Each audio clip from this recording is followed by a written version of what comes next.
Bueno, jóvenes, vamos a continuar con esta clase donde nos habíamos quedado de los vasos sanguíneos. Logramos ver en la primera parte pues la clasificación pues de las arterias. Hablamos solamente de las arterias.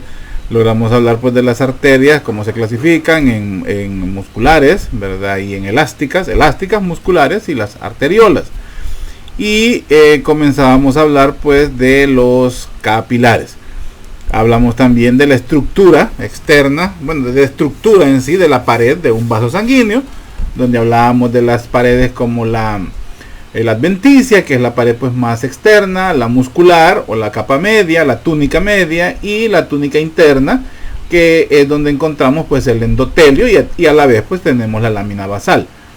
Características importantes de las arterias, pues la presencia de las laminillas elásticas, que están pues y de cómo se llama está junto, está en, ¿cómo podemos decir? Está revuelta, no, la palabra no es revuelta, se encuentra pues incluida dentro de la túnica media junto a las fibras musculares. ¿Qué más hablamos de eso? Bueno, principalmente, y que también pues las venas presentan la misma estructura, con la diferencia pues que no son tan evidentes o tan marcadas como vemos las diferentes túnicas en las arterias, aunque de eso es lo que vamos a hablar ahorita, de las venas. Bueno, vamos a hablar sobre las venas, las características de las paredes de las venas, pero me importaba pues que recordáramos lo que hablamos sobre las arterias. Hablamos también de las arterias elásticas, con sus características principales de las fibras elásticas, bordeando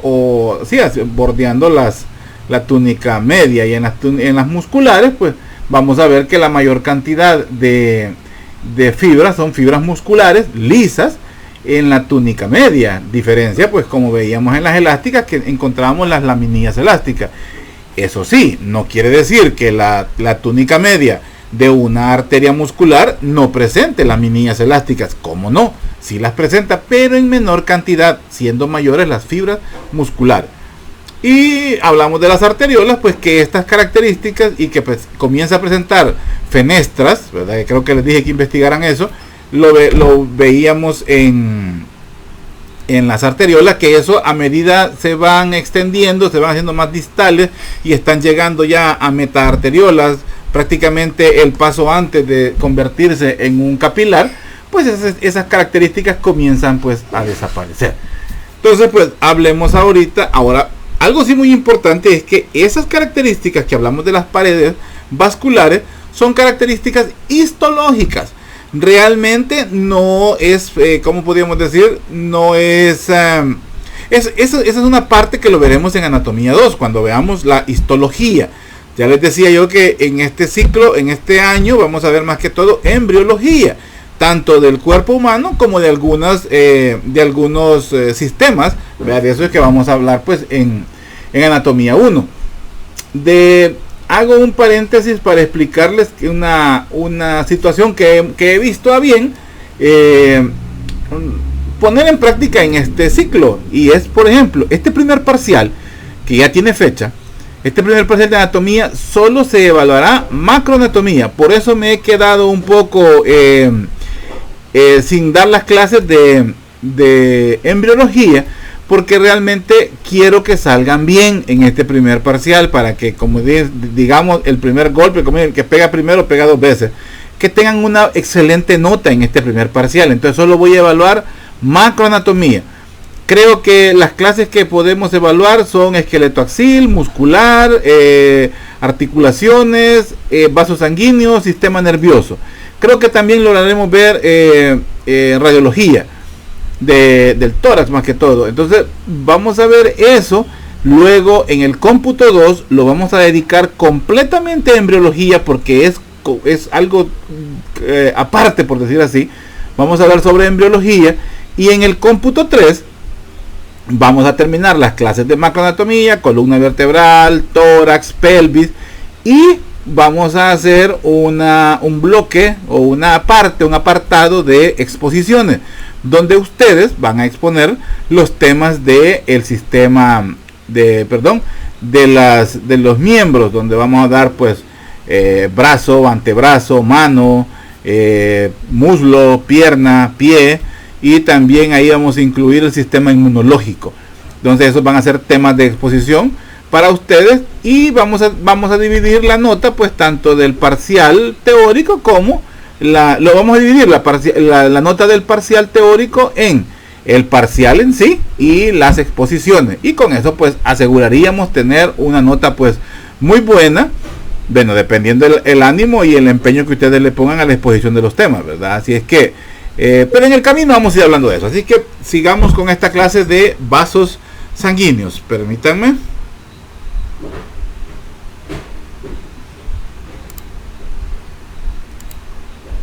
Entonces ahora pues comenzaríamos a hablar sobre los capilares. Sobre los capilares, pues vamos, como dice ahí, pues son los vasos más pequeños.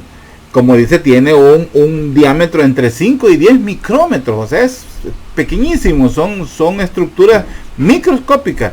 Entonces, y forman pues la vuelta en U que conecta al flujo arterial con el retorno venoso. Decimos la vuelta en U porque no tiene un tope, por decir así. Las arterias se van ramificando hasta convertirse en arteriolas, y luego en metaarteriolas, y luego es el capilar, e inmediatamente se da el cortocircuito entre el final del sistema arterial y el inicio del sistema venoso. Entonces, a partir del capilar pues se conforman las vénulas y luego van las venas, y entonces por eso decimos que es la vuelta en U, y es donde se da el retorno venoso, ¿verdad?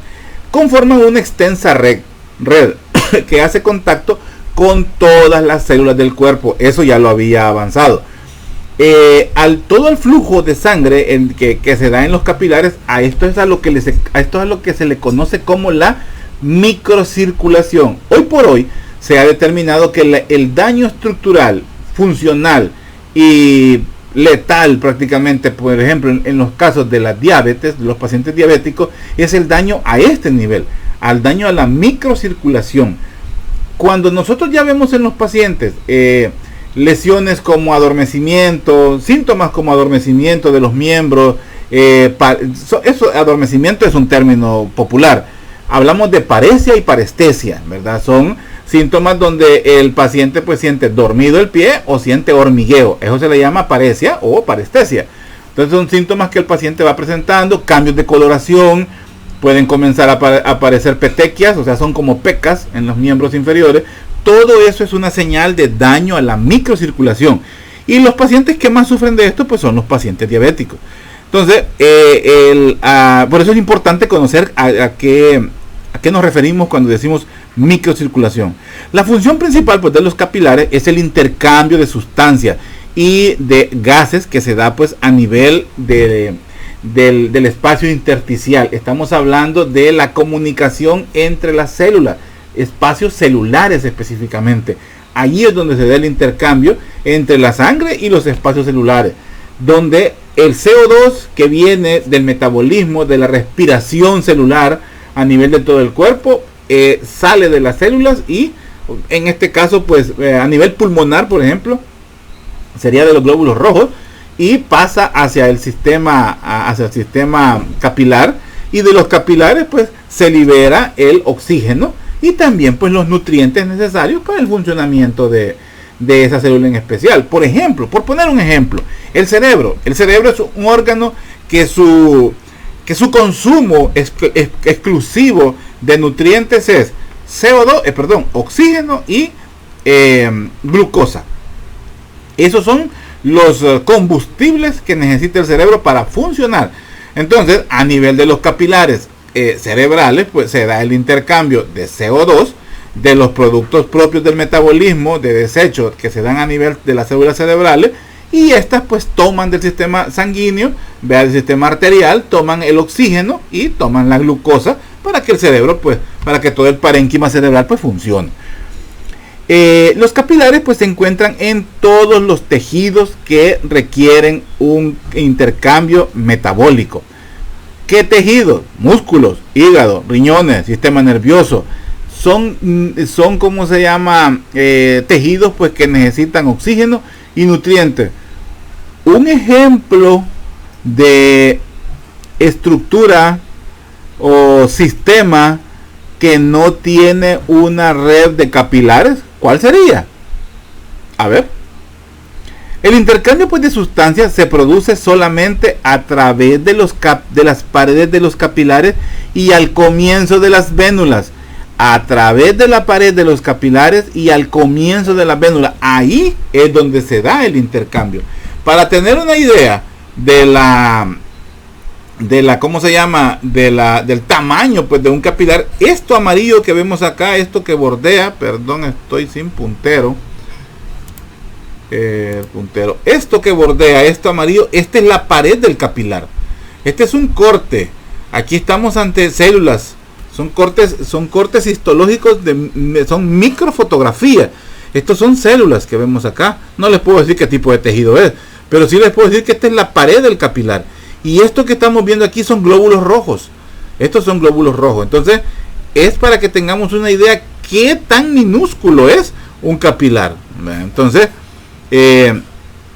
podemos decir pues que las arterias, podemos decir la parte terminal de las arterias, cuando ya están llegando a una parte específica de un órgano, por decir así, la que tiene contacto con la fibra muscular, a esas arterias se les conoce como arterias nutricias. No entra dentro de la clasificación de las arterias, sino que es un nombre que se le ubica o se le coloca a esas arterias que ya están, digamos, llevando, ya no es circulación lo que ¿cómo se llama? Transporte de sangre, sino que realmente lo que están haciendo es llevando el nutriente directamente donde donde el órgano realmente pues lo necesita. Entonces a ella se le llama una arteria nutricia. Cuando ella penetra en un órgano, en una fibra, esta se ramifica 6 hasta 8 veces antes de que, es decir, se ramifica y hasta entonces, que ya es suficientemente pequeña, ahí es cuando ya se le denomina arteriola. ¿Ok? Sigamos. A esto es lo que hablamos de la microcirculación capilar.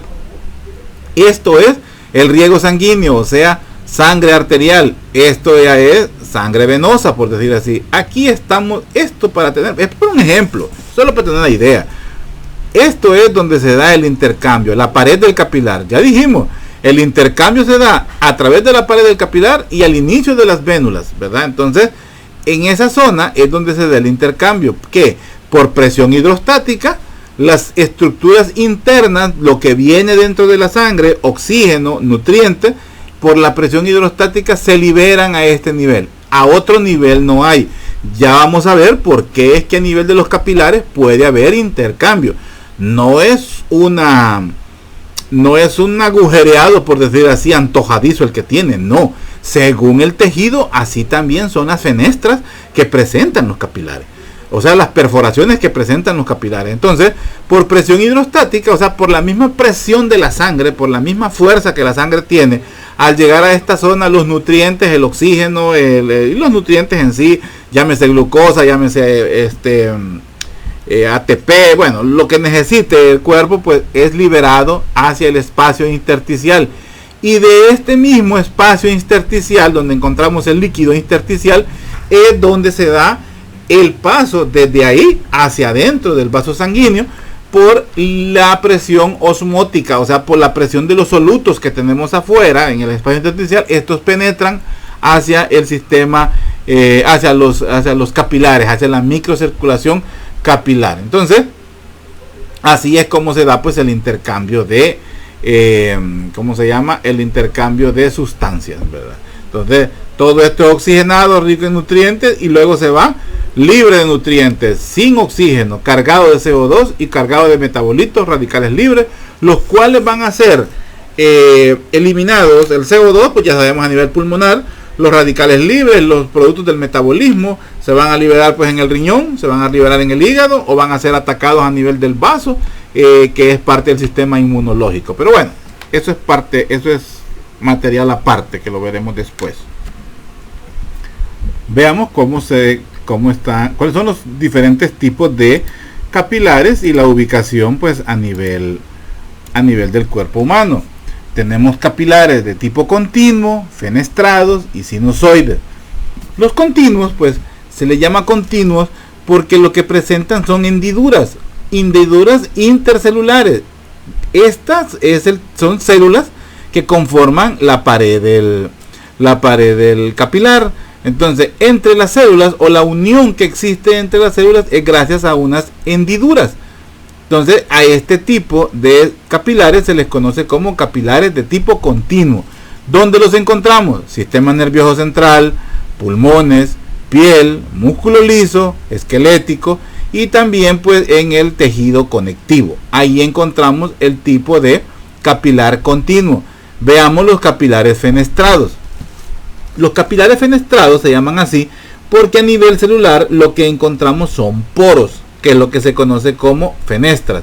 Entonces, siempre vamos a encontrar las hendiduras, claro que sí, pero a nivel de la célula o en la misma estructura celular vamos a encontrar poros, que es lo que se conoce como las fenestras. ¿Dónde podemos encontrar este tipo de capilar fenestrado? En los riñones, en las vellosidades del intestino delgado, en el plexo coroideo, que esto es parte del sistema cerebral, en los procesos ciliares de los ojos y en la mayoría de las glándulas endocrinas.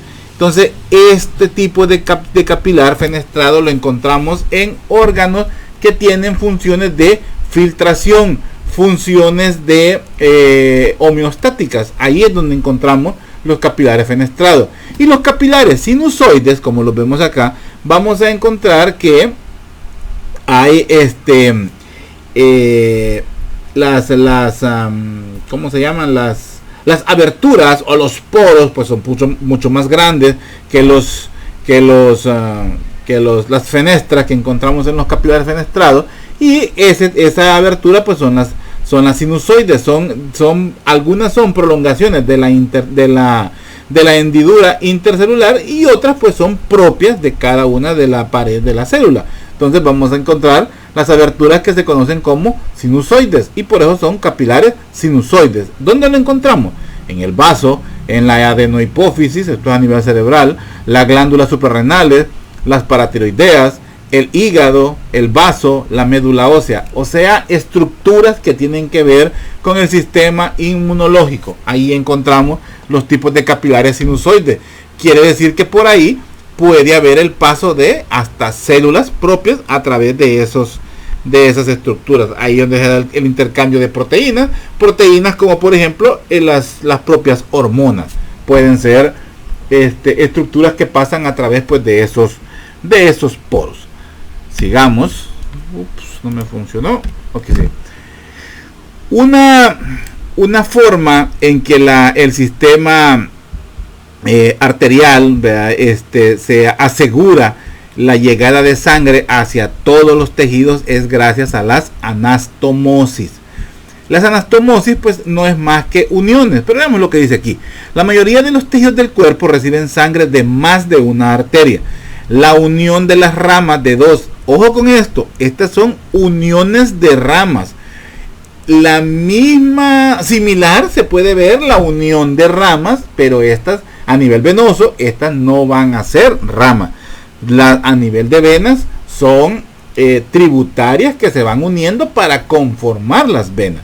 Aquí a nivel de las arterias, esto se llaman anastomosis. Cuando las ramas terminales de las arterias se van uniendo con la intención de asegurar la irrigación de una estructura extensa. Por ejemplo, como lo que vemos aquí a nivel intestinal, específicamente en el colon, donde vemos las ramas de la ¿cómo se llama? De la mesentérica inferior. Esta se llama arteria mesentérica inferior. Cuando veamos la 2, vamos a ver las ramas en la 2 y vemos todo el sistema arterial.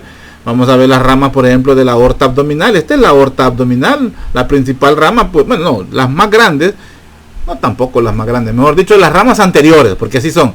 La arteria aorta abdominal presenta ramas anteriores, laterales, lateroanteriores, unas posterolaterales y las posteriores completamente. Entonces, estas son las anteriores, las tres. ¿Verdad? El tronco celíaco, la mesentérica superior y la rama mesentérica inferior. Entonces aquí vemos cómo las ramas de la mesentérica inferior, por ejemplo en la cólica izquierda, que la vemos acá, esta es la iliocólica, perdón, la iliocólica, no, esta es la sigmoidea, esta es cólica inferior, y vemos también las sigmoideas, que son estas, porque van para el colon sigmoide. Todas estas se anastomosan. Estas arcadas que vemos acá son uniones que se dan para asegurar la irrigación desde la mitad, desde el tercio distal del colon, la flexura supracólica izquierda, todo el colon descendente, el colon sigmoide y parte del recto, pero solo la rectal superior, porque es esta que vemos acá, rama de la mesentérica inferior.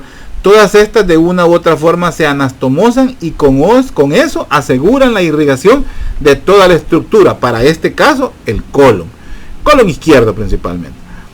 Las anastomosis entre arterias proporcionan vías o atajos para el riego sanguíneo a un órgano, asegurando la permanente irrigación. ¿De qué sirve esto? Si una de estas arterias falla por una trombosis mesentérica, por ejemplo, una situación que se da fácilmente en pacientes con alteraciones de la coagulación o pacientes diabéticos también, si un trombo, que es un coágulo que se libera, llega a obstruir alguno de estos, la irrigación se mantiene gracias a las anastomosis. Si solo esta ramita que tenemos aquí, por ejemplo la cólica izquierda, solo irrigara esta zona y no tuviera aporte de ningún otro lado, si aquí se formara un coágulo y esto se tapara, automáticamente toda esta zona quedaría sin riego sanguíneo. En 2 a 3 horas eso ya está muerto y comienza a necrosarse. ¿Qué habría que hacer? Extirpar esa parte del colon del paciente y posiblemente pues condenarlo a tener una colostomía.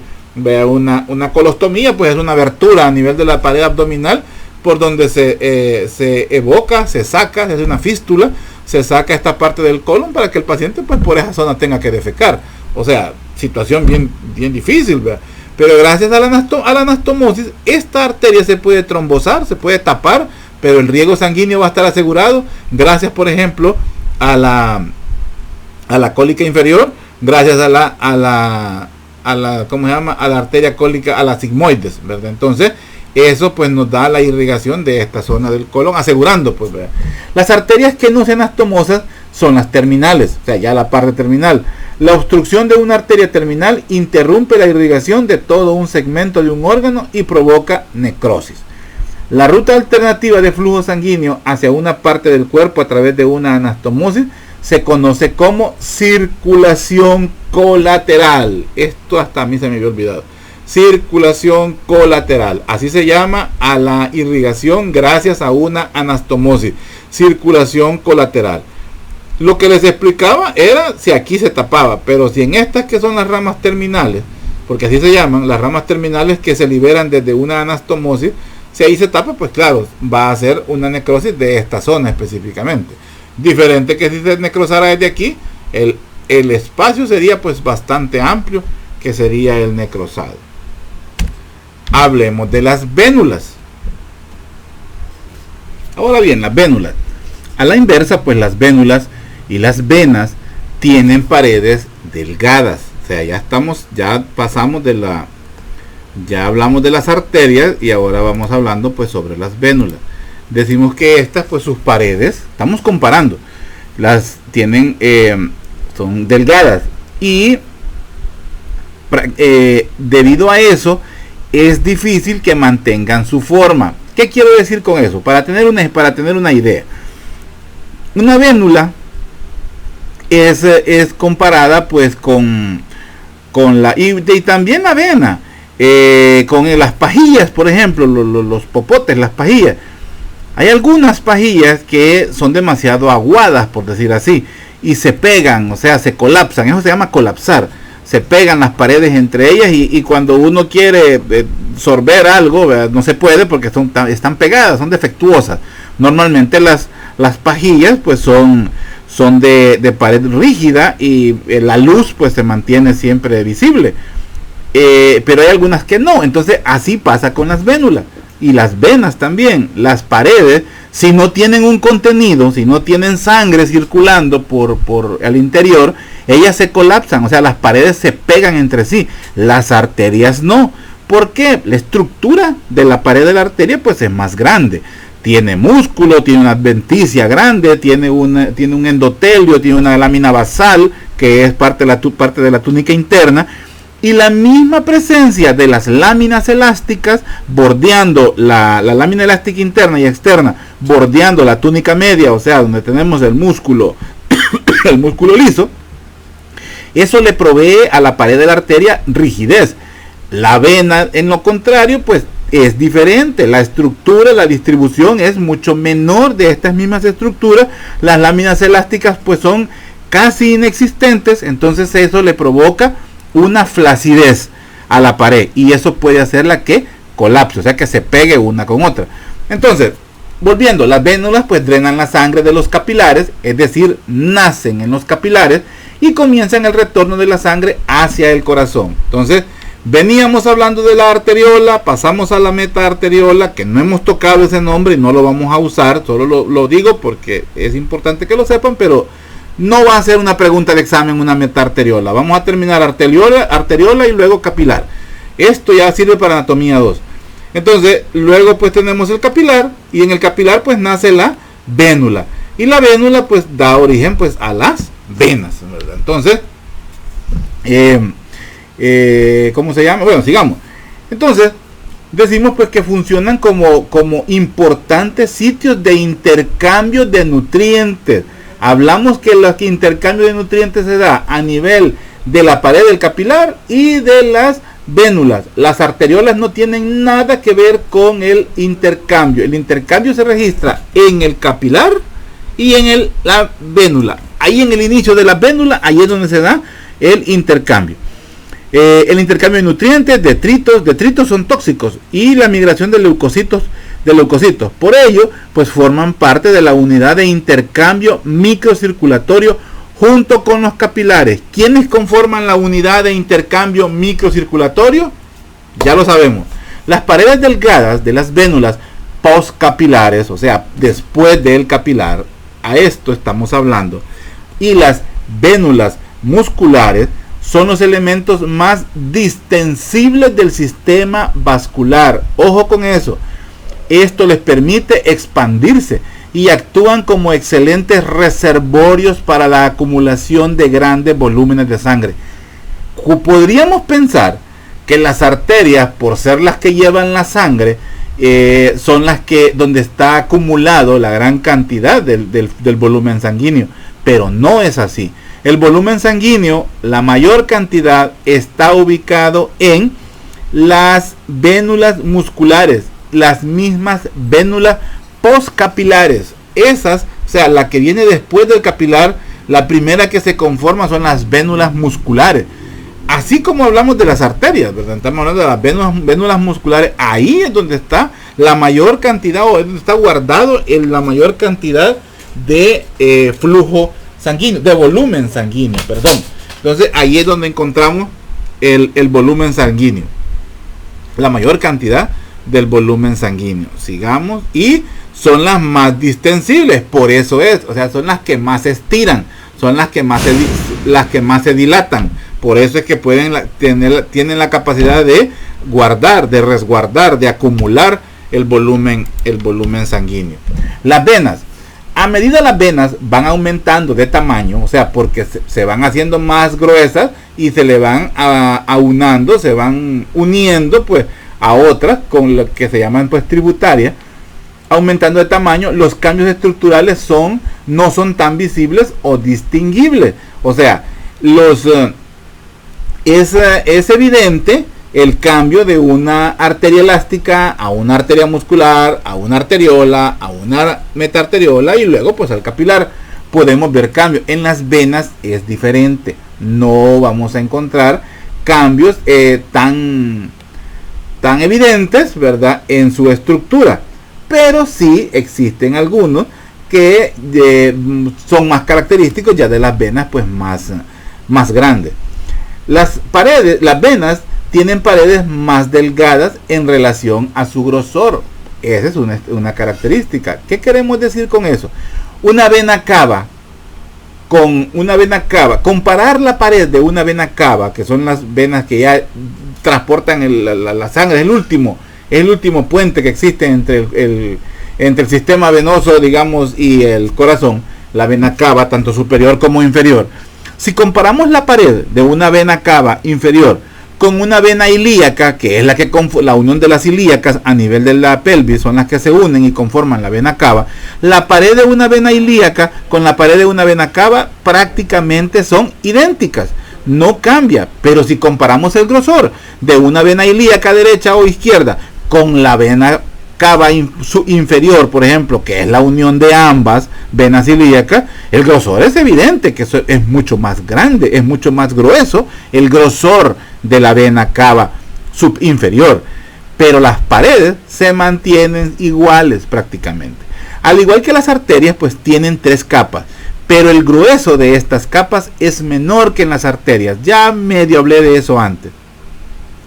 Tienen pues la capacidad para distenderse y adaptarse a las variaciones de volumen y a ciertos cambios de presión. Las arterias no tienen la capacidad de distenderse, tienen la capacidad de contraerse y de presentar cierta distensión, pero las elásticas inmediatamente después del corazón, como hablábamos de la vena cava, de la arteria aorta, específicamente aorta ascendente, callado de la aorta y parte de la aorta descendente.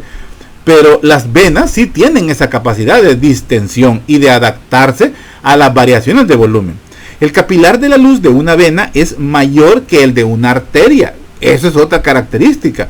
La luz de la arteria es menor a la luz de la vena. La luz es el espacio, es esto. Aquí tenemos un corte sagital de una arteria. Entonces aquí estamos viendo la luz. Esto es la luz. Esto es la luz, ¿verdad? El tubo, pues, ¿verdad? El espacio que queda en medio del tubo, esa es la luz. El calibre de la luz de una vena es mayor y el aspecto suele ser de estar colapsadas, o sea, aplastadas, cuando se seccionan. Esto más que todo lo veíamos los estudiantes cuando veíamos cadáveres. Y podíamos comparar, por ejemplo, una vena, una arteria aorta abdominal, por ejemplo, y a la par teníamos la vena cava inferior. La arteria aorta sí, ya no tenía sangre porque era un cadáver, por supuesto, pero se veía que mantenía una forma tubular, ¿vea? No a tensión, por supuesto, como que tuviera sangre corriendo, así como cuando tocamos una ¿cómo se dice? Una manguera, ¿verdad? Que cuando está corriendo agua a través de la manguera y más si está a presión, pues la manguera se pone bastante dura. La vena, sin embargo, si no tiene sangre, la vena se aplasta, se apacha, por decir así. Entonces esa es una diferencia que se ve. Vea. La diferencia de presión entre una arteria y una vena se evidencia en el flujo de sangre. O sea, el flujo de sangre tiene más presión a nivel de la arteria. Acordémonos, esa presión la imprime la sístole del corazón, o sea, la contracción del ventrículo izquierdo. Las venas no tienen una presión específica, las venas trabajan sin presión. Ya vamos a ver cómo es que trabajan. Presentan válvulas. Ahora, estas son de las venas más grandes, este sistema de válvulas. Las arterias no tienen sistema de válvula, las venas sí. Por ejemplo, las venas de los miembros inferiores, una vena poplitea, una vena tibial, una vena femoral, esas presentan este sistema de válvulas que vienen a ser, pues como vemos ahí, delgados pliegues que son extensiones del endotelio, extensiones de la túnica interna, que forman cúspides. Cúspides son las puntas. Estas puntas forman cúspides como si fueran unas solapas. Las solapas son, por ejemplo, lo que tiene los sacos, el saco de hombre, pues, ¿verdad? Lo que corre alrededor del cuello, esa es la solapa, el doblez, ¿verdad? Esa es una solapa, o vendría a ser como un ruedo, por decir así. Entonces, forman cúspides como que si fueran solapas.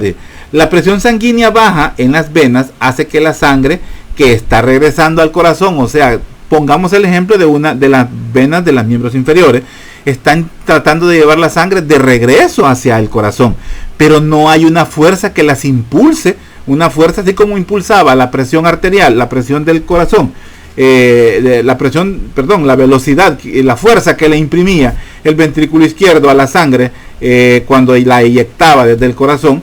Esa fuerza la hace llegar hasta el último capilar del dedo chiquito del pie, del quinto dedo, perdón.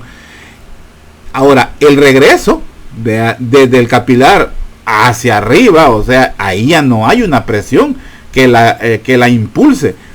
Esa, ¿cómo se llama? Esas válvulas son las que ayudan a que se dé el retorno venoso. Poco a poco la sangre comienza a descender, comienza a llegar hacia el sistema venoso. Entonces, estas válvulas generan como si fueran unas cámaras.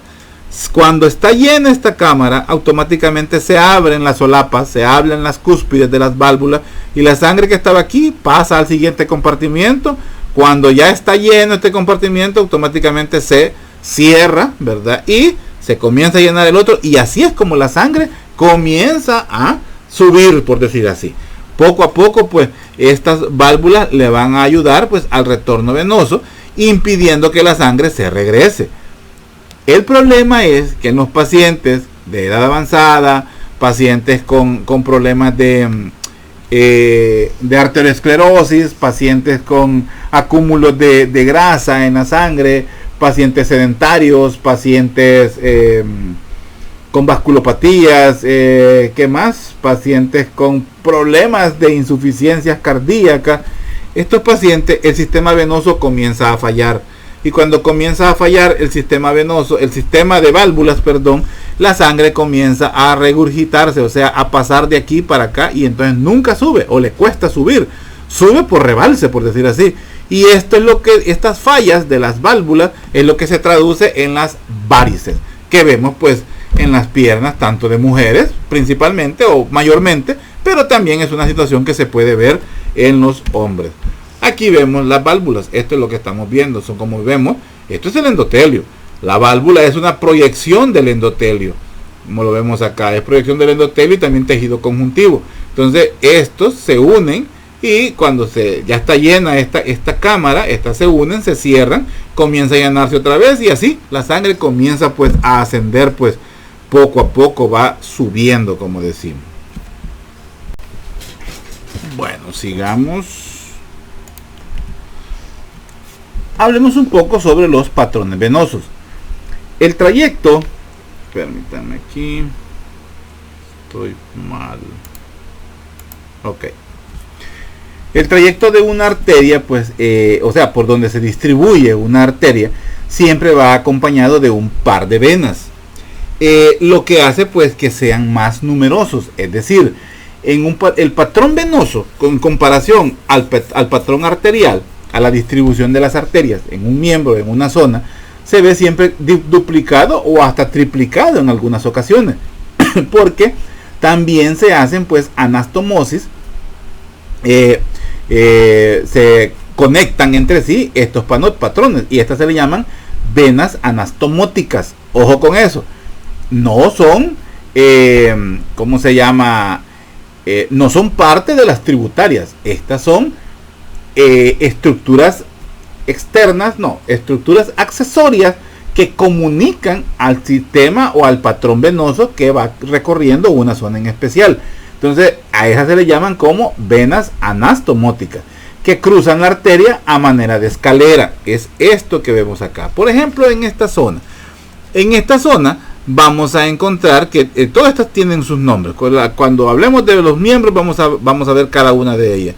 Pero aquí podemos encontrar, por ejemplo, la arteria radial, la arteria cubital. Todas esas arterias que van recorriendo esta zona hasta llegar a la humeral son cruzadas pues, por este patrón. Entonces, estas, por ejemplo, son todas ellas que van aquí. Vamos a ver la vena basílica, la vena cefálica, la vena medial, que la encontramos acá en esta zona. Estas se van a ir uniendo poco a poco y se convierten en tributarias de la arteria, ¿cómo se llama? De la arteria axilar, de la vena axilar, que la vamos a encontrar a este nivel. Son las tributarias, pero estas que se interconectan entre la cefálica, entre la basílica y entre la medial, estas son las venas anastomóticas, estas que vemos acá. Igual acá, ¿verdad? Aquí vemos la vena safena parva o externa, y la vena safena magna o media. Entonces vamos a ver cómo se van a ir cruzando entre ellas. Estas vienen a formar la vena poplitea en esta zona de acá. Entonces todas estas que se cruzan entre ellas son las venas anastomóticas. Las venas que corren entre la capa subcutánea, o sea, pues por abajo de la grasa del pie, de la grasa de piel y grasa por abajo del miembro, por decir así, son las que se conocen como las venas superficiales. Estas directamente no acompañan a las arterias, o sea, las superficiales.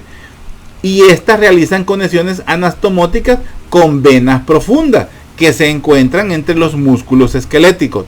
Entonces, las que conforman parte del sistema de venas anastomóticas son las venas superficiales, las que están por abajo del tejido celular subcutáneo, o sea, la piel y la grasa. En los miembros superiores, las venas superficiales son mucho más grandes que las profundas y sirven como vías desde los capilares de los miembros superiores hacia el corazón. Ojo con eso. En los miembros inferiores ocurre lo opuesto. Las venas profundas sirven de vías de retorno de sangre. Eso es la base por la cual en medicina utilizamos como vías de acceso para poder administrar medicamentos el sistema superficial de venas. Son pues más grandes y a la vez pues son las que llevan el retorno venoso pues desde el sistema de los capilares. En algunos individuos las venas superficiales se observan como tubos de color azulado por debajo de la piel. O sea, el hecho que se vea de ese color no quiere decir que es que la sangre es azul, o sea, como lo dibujamos a veces, o dibujamos que las arterias son de color rojo y las venas son de color azul, y no es así, no se ven y no tienen esa coloración. Realmente el que se vean de ese color es gracias a una refracción de la luz, a eso es que se debe, no es a otra cosa. Entonces vamos a tener que en el miembro superior las venas superficiales son las que llevan la sangre directamente hacia el corazón, o sea, todas lo llevan hacia el corazón. Lo que pasa es que las profundas se van a ir uniendo a las superficiales y van a llegar hasta el corazón siempre. En el miembro inferior es al revés.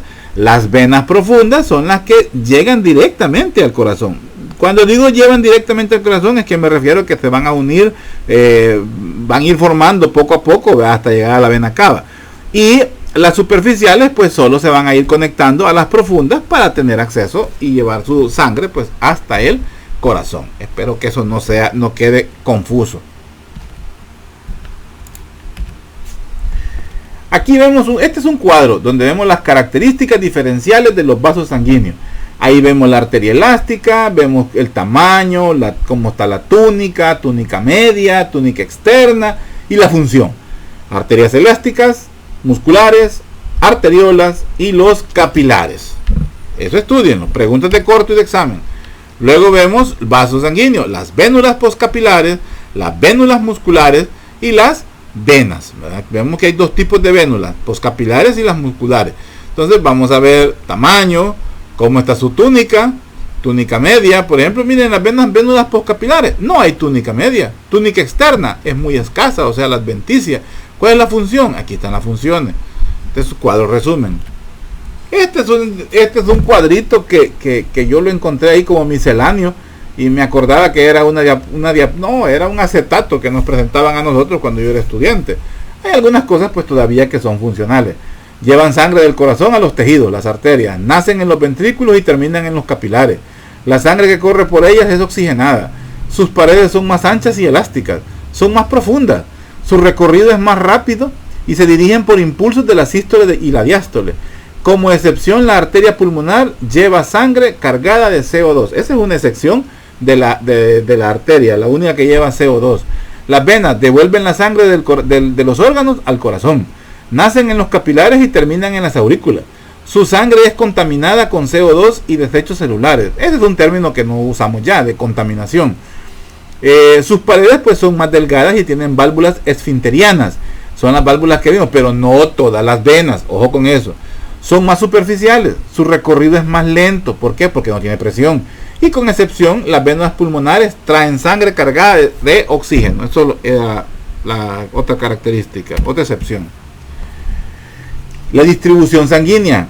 Si se recuerdan, hablábamos de cuál es el reservorio, ¿verdad?, de la sangre, de dónde está acumulado el mayor volumen sanguíneo. El 64% del volumen sanguíneo lo encontramos en las venas y en las vénulas sistémicas, en las venas musculares y en las vénulas sistémicas. ¿Se acuerdan que decíamos que son las que tienen la mayor capacidad de distensión y por eso se convierten en el reservorio? Aquí se encuentra la mayor cantidad de sangre, en las venas y las vénulas. En las arterias y las arteriolas, solo el 13%. En los capilares sistémicos, el 7%. En el corazón, 7%. En los vasos pulmonares, 9%. Entonces, esto es un cuadrito muy importante a conocer. El intercambio capilar. Esto es el intercambio que se da, pues, de, ¿cómo se llama? De nutrientes, que aquí lo representamos como líquido y donde va también el CO2, y del oxígeno, de los nutrientes y del oxígeno que se da a nivel del intercambio. Esto que vemos acá es un capilar, ¿verdad?, a nivel de un alvéolo pulmonar. Entonces, para tener una idea. Entonces, el capilar, ¿verdad?, es esto que vemos acá. Aquí estamos viendo el capilar. Entonces, esto es lo que viene desde la arteria pulmonar, que trae sangre desoxigenada, y aquí es donde se da el intercambio. Esto es una representación, una esquematización nada más. Esto es una célula del alvéolo pulmonar, ¿verdad? Entonces es donde se da el intercambio. El oxígeno pasa por difusión a los glóbulos rojos. Por difusión sale a través de los capilares, ¿verdad? Que en este caso, pues lo teníamos de tipo fenestrado, ¿verdad? Salen los capilares y el dióxido de carbono pasa por difusión hacia los alvéolos, hacia adentro. La misión del aparato cardiovascular es mantener la sangre fluyendo a través de los capilares y así permitir el movimiento de sustancias entre la sangre y el líquido intersticial. El intercambio capilar se da por medio de 3 mecanismos básicos: difusión, que es el que utilizan los gases, el azúcar, la glucosa, las proteínas, los aminoácidos, pues, y las hormonas, que también son de carácter, pues, proteico. Luego tenemos otro tipo de transporte, que es la transitosis, que este es más que todo para el intercambio de componentes del plasma, la insulina, ya otra hormona, y ciertos anticuerpos. Y la de flujo global, que es donde la que utilizan los iones, las moléculas y las partículas disueltas, es decir, por ejemplo, los electrolitos. Son parte de los mecanismos de transporte, tanto activos y pasivos, que pueden darse a través de las membranas celulares, que para tener contacto con el capilar, y es el que utilizan para hacer el intercambio. Algo muy importante a saber es que el plasma sanguíneo, pues que es el que puede pasar de un lado a otro, y este no es recogido por los ¿cómo se llama? Este no tiene contacto, no tiene que ver con el capilar, por ejemplo. El que lo recoge o el que lo devuelve al sistema venoso son los linfáticos, es el sistema linfático que va a la par, pero aquí, para evitar confusión, lo vamos a tratar en una clase, pues, aparte. Entonces vamos a ver, pues, que el plasma en su mayoría, pues, va a estar compuesto por agua. Un 90% es agua, un 7% son proteínas, y el 3% restante nada más va a ser grasa, glucosa, vitaminas, hormonas, oxígeno, ¿qué más? Dióxido de carbono, nitrógeno y otros desechos, pues, propios del metabolismo, como por ejemplo el ácido úrico, ¿verdad? A estos, pues, se le pueden también acumular algunas sales o también urea. Entonces, este plasma, ¿verdad?, donde están disueltos todas las estructuras que están dentro de los capilares o están dentro de la sangre, puede pasar también al espacio intersticial. Pero ese transporte de ellos o el regreso de ellos no pasan hacia en este caso al alvéolo, por ejemplo, ni se regresan hacia la luz del capilar. Esto es reabsorbido a este nivel a través del sistema linfático. Esa es una función especial que se da a nivel de la comunicación entre las células y los capilares, para facilitar el intercambio. El intercambio, o sea, el paso de oxígeno o de CO2 de un lado a otro, también conlleva la salida de plasma.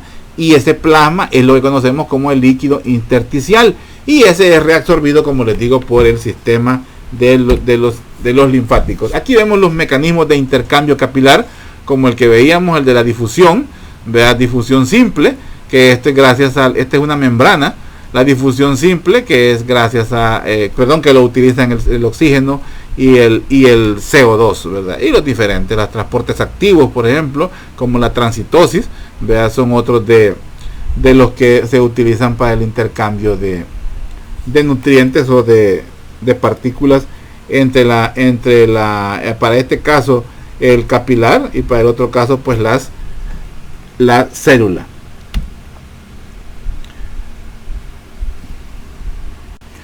Los parámetros pues que utilizamos para evaluar el sistema circulatorio pues son el pulso y la presión arterial. En el pulso pues lo que vemos es palpamos las zonas especiales, como por ejemplo a nivel de la arteria radial, o también podría ser a nivel de la arteria carótida en el cuello. Puede ser también a nivel del maléolo tibial, que estamos viendo el pulso tibial, o también el pulso, se me olvidó, el pulso pedio y el pulso tibial. El pulso pedio es a nivel del maléolo tibial y el pulso tibial es a nivel de la cara anterior del pie. O son zonas donde podemos palpar pues, o sentir el latido cardíaco. Esto pues lo que estamos evaluando es una onda, es la onda que tal cual como cuando lanzamos una piedra sobre el río y se forma una onda, pues esta misma onda es generada a nivel de la sangre por el impulso cardíaco, por la presión arterial. Y eso pues lo podemos percibir con el tacto y es lo que nos da la sensación, la información de un latido cardíaco que se identifica pues en las arterias más cercanas, por decir así, al corazón. La frecuencia normal de los latidos cardíacos son 70 a 80 latidos por minuto. Eso es considerado como normal. Ahora bien, el otro parámetro es la presión arterial. La presión arterial es la fuerza o es la intensidad que la sangre tiene al interior de las arterias, la cual es generada gracias también al impulso, a la fuerza de la sístole que se genera en el ventrículo izquierdo cuando es impulsada desde ahí hacia las arterias, especialmente ahí la arteria aorta, ¿verdad? Entonces esa esa presión pues también no solamente la de impulso, sino también se mantiene, vea, de forma remanente en el momento pues de la diástole. Mantener esa fuerza, ese impulso cardíaco, a pesar de que el corazón en un momento está relajado, no está generando fuerza sobre la sangre, mantenerlo es gracias pues a las arterias. Esa fuerza es la que se mide, vea, con el aparato que conocemos como se me fue, ¿verdad? El esfingomanómetro, ¿verdad? Que utilizamos pues, o tensiómetro, que utilizamos pues para tomar la presión arterial. En él pues evidenciamos dos momentos, el de la sístole y el de la diástole. O sea, cuando se impulsa la sangre es el primer sonido que encontramos cuando estamos auscultando, o sea, a través del estetoscopio, y estamos tomando la presión. Por ejemplo, aquí una presión de la arteria braquial. Entonces aquí estamos viendo la presión sanguínea. El primer impulso que sentimos es la fuerza que se sale cuando se impulsa la sangre, que es el de la sístole. Y cuando desaparece ese impulso, ¿vea? Ese latido que estamos escuchando es el de la diástole, que es cuando el corazón descansa. Y esos son los parámetros que nos da el 120. Los niveles normales son 120 sobre 80. El 120 significa ¿cómo se llama? El momento de la sístole, y el 80 pues significa el momento de la diástole. Esto se mide pues con el manómetro, ¿verdad? Que es esta estructura que encontramos aquí, que puede ser que es aneroide, y está el otro que se conoce como el tensiómetro de mercurio, ¿verdad? Que realmente pues es el mejor tensiómetro de mercurio. Al final creo que les voy a mostrar uno de mercurio, es una reliquia que hace poco pude adquirir, vea, para que lo conozcan. Los de mercurio son bastante extraños, son bastante difíciles de conseguir, son bien frágiles también, pero son muy útiles, ¿verdad? Porque son los más fidedignos realmente a la hora pues de medir la presión arterial. Este es un esfingomanómetro de mercurio, ¿verdad? Es diferente, están también los digitales, pero estos son los más fidedignos. Como ustedes pueden ver, esta barra pues, igual que los demás, tiene esta estructura que es se llama el mango, ¿verdad? El brazalete, perdón.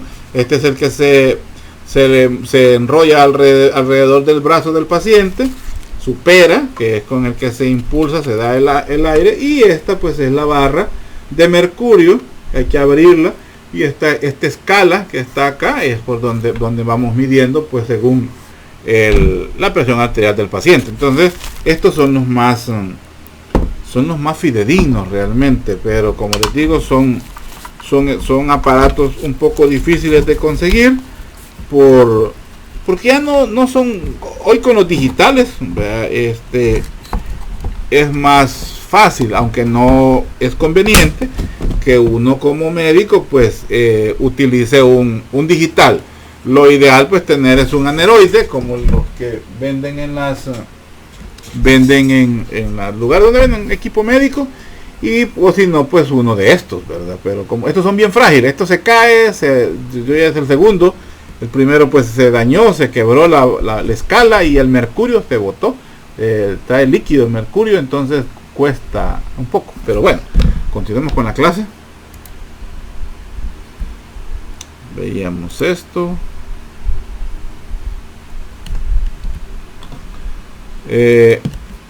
Lugares pues donde podemos hacer pues la palpación del pulso: la arteria temporal superficial, la arteria facial, la arteria carótida común. Son lugares donde podemos tomar el pulso.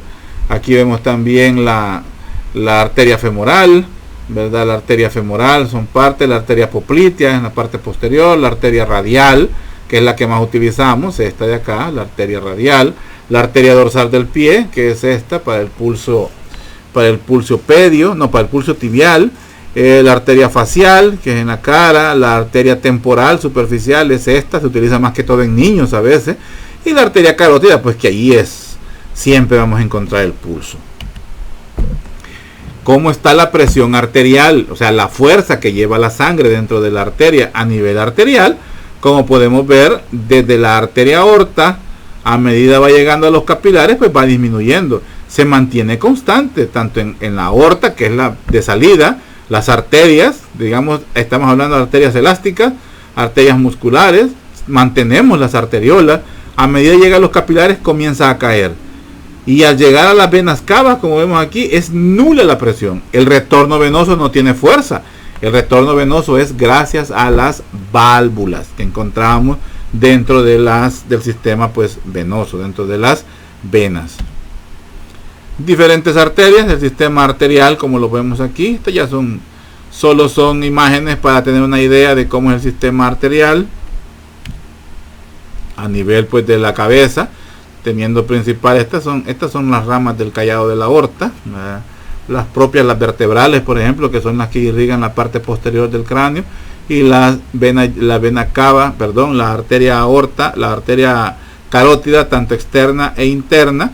Tenemos una carótida común, a nivel del cuello se dividen en interna e externa. La externa va a irrigar todo lo que es el macizo facial, y la interna pues se va a ir a intracraneal para irrigar el encéfalo. Aquí hablábamos de esta es la arteria aorta ascendente, este pedacito, esto de acá es el callado donde salen las ramas, vea el tronco brachiocefálico, la arteria carótida común izquierda y la subclavia izquierda son ramas del callado de la aorta.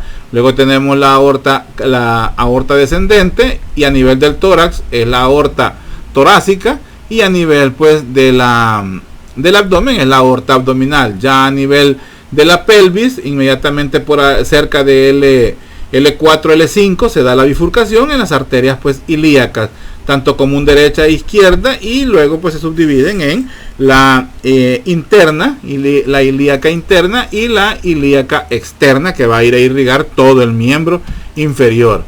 Esto es el callado de la aorta. Vean cómo se ve en un cadáver, siempre se mantiene las características de un tubo de la arteria. Esto es la arteria aorta, esto que vemos acá, se mantiene como que si es un tubo, o sea, mantiene en cambio una vena, las venas no, las venas se ven aplastadas. Creo que tengo algo de eso. Aquí por ejemplo tenemos una aorta abdominal, y aquí vemos la vena cava inferior. Miren cómo se ve aplastada, se ve colapsada.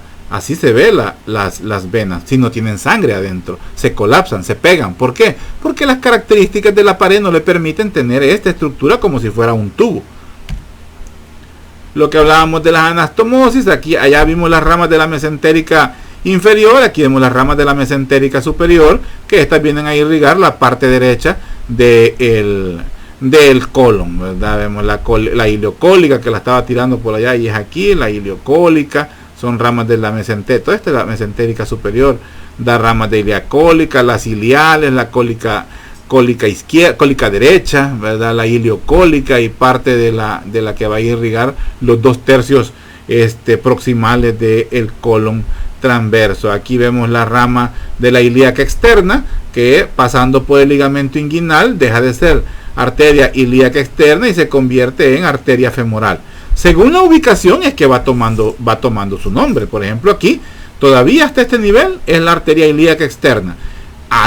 Pasando esta estructura que va desde la espina ilíaca anterosuperior hacia el borde de la sínfisis del pubis, toda esta estructura se llama ligamento inguinal. Entonces, cuando atraviesa el ligamento inguinal, la arteria ilíaca externa se convierte en arteria femoral. Permítame, pues otra cosa, sigamos. El patrón venoso, ¿verdad? Igual, similar, solo que a nivel de los miembros encontramos que el patrón venoso casi duplica en relación a la arteria que va acompañando, y aparecen pues las venas pues anastomóticas. Patrón venoso también a nivel del encéfalo, a nivel de la cara, del macizo facial, lo mismo aquí a nivel del miembro superior. Aquí tenemos la vena cava inferior, la vena cava superior, la que trae sangre de la parte superior del cuerpo y de la parte pues inferior del cuerpo. Casi siempre, si hay una vena ilíaca, hay una arteria ilíaca, va a haber una vena ilíaca. Si hay una arteria ilíaca interna, va a haber una arteria ilíaca interna, y así sucesivamente. Igual, la vena femoral, cuando atraviesa el ligamento inguinal, se convierte en ilíaca externa, derecha o izquierda. Vean la diferencia. Cuando expliqué la arteria ilíaca, les dije, la arteria ilíaca externa, derecha en este caso, cuando atraviesa el ligamento inguinal, se convierte en arteria femoral. En la vena es diferente. La vena femoral, que es esta que va acá, cuando atraviesa el ligamento inguinal, se convierte en vena ilíaca derecha. Cualquiera diría, si es lo mismo. Sí es lo mismo, es verdad, los nombres son los mismos. La diferencia está en que hay que saber que las arterias van hacia abajo y las venas van hacia arriba. Eso es lo único. ¿Por qué es importante eso? Porque nos podemos confundir. En un cadáver, cuando tenemos una estructura, estamos en una cirugía, no crean que esto se ve así bien delimitado. La arteria es roja, la vena es azul, el nervio se ve amarillito. No, todo se ve como una misma estructura. Entonces, lo que logren ustedes aprender, conocer en anatomía, eso les va a servir para hacer más fácil su pasantía por cirugía. Esa es la intención de hacer este juego, que cualquiera diría, si es lo mismo, ¿para qué le da tanta vuelta? Sí, pero a la hora de estos son ejercicios mentales. Es como, por ejemplo, cuando yo oigo muy frecuentemente que dicen, ¿y de qué sirve tanto lo que vimos en álgebra?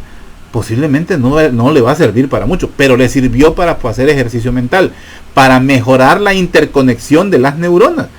Las situaciones difíciles que nos presentan, los trabalenguas, los rompecabezas, los acertijos, todo eso está diseñado para que se hagan mejores interconexiones a nivel neuronal. ¿Qué hacemos con eso? Una memoria más ágil. Es lo que se ha logrado la tecnología hoy en día, creando procesadores mucho más veloces. Pues eso es esa ingeniería se ha sido robada, por decir así, de la ingeniería divina que creó el cuerpo humano.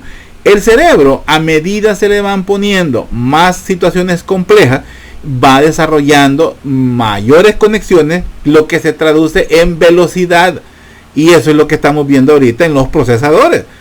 Que era un procesador hace que no me acuerdo, un Pentium 4 por ejemplo, contra lo que tenemos hoy, un procesador IP5, ¿verdad? O los, no soy muy ducho en eso, no soy muy dado en eso, pero sí se entiende, y yo pues sé bastante, no, yo pasé por las computadoras con un procesador mucho más lento, en la cual, por ejemplo, poder bajar una cosa que ya tiene que ver con la velocidad de internet, pero poder, por ejemplo, poder jugar un juego como los que se juegan hoy ahorita, que ustedes pueden tener acceso en una computadora, era impensable. ¿Por qué? Porque los procesadores eran demasiado lentos para ese momento. Entonces lo mismo pasa con el cerebro. Las situaciones que nosotros nos pongamos, como decimos, trabalenguas, acertijos, ¿cómo se llama esto? Los problemas algebraicos, todo eso hace que el cerebro sea más inteligente. Y posiblemente, si eso no va a servir para la vida, no le va a servir para la vida, para trabajar de eso, pero sí le va a servir para que su cerebro sea más rápido. Entonces, por eso hago estos juegos yo de las cosas, pero con la intención de que fácilmente pues sea introducido en su memoria pues esa información. Distribuciones pues de la vena. Esta es de la vena mesentérica, vean las mismas anastomosis, son nombres que están aquí. Esto no es para pregunta de examen porque esto es de anatomía 2. Patrones venosos a nivel de los miembros inferiores y las patologías propias de la sangre, del sistema arterial y venoso. Vean las placas de ateroma, como vemos aquí. Estas son placas que se forman por abajo pues de la íntima, de la íntima, específicamente en la placa basal. Es donde se acumulan las placas de colesterol, que a eso le conocemos como las placas de la arteriosclerosis, ¿verdad? Que es esto que vemos aquí.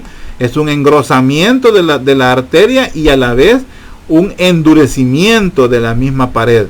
Eso le provoca hipertensión arterial y fácilmente la creación de trombos, ¿verdad? Y eso pues nos va a llevar pues a un infarto. No quiero ahondar mucho, solo es para que ustedes conozcan estas situaciones, ¿verdad? Causas de placas de ateroma, el colesterol alto, el tabaquismo, la hipertensión, la hiperglicemia.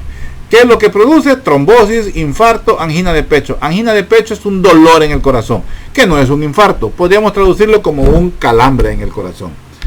Luego, pues la patología de la arteriosclerosis, ¿verdad? Que es las placas de ateroma que van a ir cerrando el paso sanguíneo hasta llegar a un momento en que no va a pasar sangre. Lo vemos, por ejemplo, en la irrigación propia del corazón, donde las arterias coronarias presentan esto y pues puede darse la oclusión. Normalmente pues el paso de sangre, pero a medida comienza a crecer la placa de ateroma, se va a ir disminuyendo la luz y va a ir disminuyendo el flujo sanguíneo hasta un momento que puede pues colapsar por completo y no dejar pasar sangre, y eso se va a traducir pues en un infarto, que es manejado a tiempo. Pues se hace se hace la angiografía, se introduce una estructura tipo safenótomo y va a llegar pues hasta la zona donde está la oclusión. Se coloca una estructura que se llaman stent, que es como un resorte que se pone adentro de la luz, pues, y eso permite que se restablezca el flujo porque abre el paso de la sangre. Lo que les hablaba de los problemas de las varices es porque las válvulas fallan, ¿verdad? Entonces comienza a haber reflujo, ¿verdad? Se viene a regresar. ¿Por qué? Porque las válvulas ya fallan. Es una insuficiencia, eso se le llama insuficiencia venosa, lo que provoca lo que conocemos como las venas varicosas. Primero aparecen como medusas, así se llaman estas, ¿verdad? Aparecen como medusas y luego pues ya después son las varices, son las dilataciones y son esas estructuras feas que vemos a nivel de los miembros inferiores, específicamente en la fosa poplitea, donde se da más que todo, y es más característico en las mujeres, pero también se ve en los hombres, ¿verdad? Vemos cómo se dan los fallos de la insuficiencia venosa. Puede haber hasta inversión de la válvula, en lugar de estar hacia arriba pues se va hacia abajo, pero es por lo mismo, por el reflujo que se da. Cómo se da la formación pues de los trombos, ¿verdad? Es por acúmulos de sangre, específicamente allí en las valvas donde son defectuosas, y se da la trombosis y por último el desplazamiento del trombo. Este es un tubo, este es un tapón que puede ir a taponar una zona específica del corazón y provocar un infarto, o a nivel cerebral un evento cerebrovascular. Esto es lo que conocemos como un émbolo, que llega a tapar pues el flujo de sangre, ¿verdad? A nivel pulmonar también se puede dar. Esto también es causa de lo que conocemos como una trombosis venosa profunda, o sea, se ocluyó por completo el paso de la sangre. Primero hay una etapa de edema, luego hay una etapa de edema, todavía es cuando se está inflamado, pero se aprieta una zona y queda un huequito, se le llama fóvea. Pero llega un momento después que es un hinchazón donde hay cambio de coloración, y ya por último pues la necrosis, y al final pues se puede perder el miembro, cosa que vemos a nivel pues que lo vemos en pacientes diabéticos principalmente. Y bueno, con esto pues terminamos la clase, ¿verdad? Con esto llegamos al final de la clase de sistema vasos sanguíneos, ¿verdad? Con eso terminamos la clase de vasos sanguíneos, y ya la siguiente clase creo que es no le diga lo que era, el sistema nervioso. Entonces ahí vamos a quedarnos para la siguiente clase. Vamos a ver pues el sistema nervioso es la siguiente clase. Nos quedamos ahí. Esta clase va a ser evaluada. Esta clase creo que la voy a subir el día sábado. No, voy a ver si el viernes en la noche la puedo subir, para que podamos evaluarla el día lunes. El día lunes, ¿qué sería? Lunes, ya estamos a abril, no, marzo, pues sí, el lunes 7 podríamos estar evaluando esta clase. Depende, si la subo el sábado o no. Si la subo el sábado no se la voy a poder evaluar el lunes, se las voy a evaluar tipo martes o miércoles, porque hasta el jueves voy a subir clases. Creo que el jueves o todavía mañana del viernes, no, jueves, para ser cabales, el jueves serían las últimas clases, o sea, la que logre subir hasta antes de las 12 de la noche, hasta antes de las 11:59, 23:59 del día jueves, esas clases son las que van a entrar en el parcial. El parcial va a ser el día 14, ¿verdad?, de este mes. El parcial va a ser presencial allá en el campus Lizán. Ahí nos vamos a conocer por fin. Entonces sí, esta clase se la voy a evaluar. Creo que voy a poder subir todavía clases de sistema nervioso, y creo que también va la siguiente clase, que es de se me olvidó, radiología. Esa sería otra clase que veríamos, pero vamos a estar pendientes. Como les digo, estoy probando diferentes cosas con ustedes para poder ver de qué manera le sacamos el mayor provecho a la clase, a la materia, y también ustedes pues obtienen mejores notas, porque por ejemplo el grupo anterior fue muy difícil realmente para ellos, y obtuvimos notas pues muy bajas, y eso pues no se ve bien, porque si hay estudiantes, hay un buen grupo de estudiantes de este curso anterior que hoy están en tercer año, que tenían notas de 10, 9, 10, 8, 7, y hayan otros con 5, 4, 3, y eso estoy viéndolo ahorita también en los cortos con ustedes. Veo más, pero también les voy a ser sincero, yo a los cortos en línea no les creo. No, yo creo realmente cuando ya lo hacemos todo en vivo. Ahí sí demuestra cada quien lo que es y de qué está hecho. Pero en línea no le creo mucho. Así es que nos quedamos hasta aquí, jóvenes. Estudien estas clases que se las voy a evaluar la próxima semana. Cuídense mucho, se les aprecia bastante, y estudien lo más que puedan, ¿ok?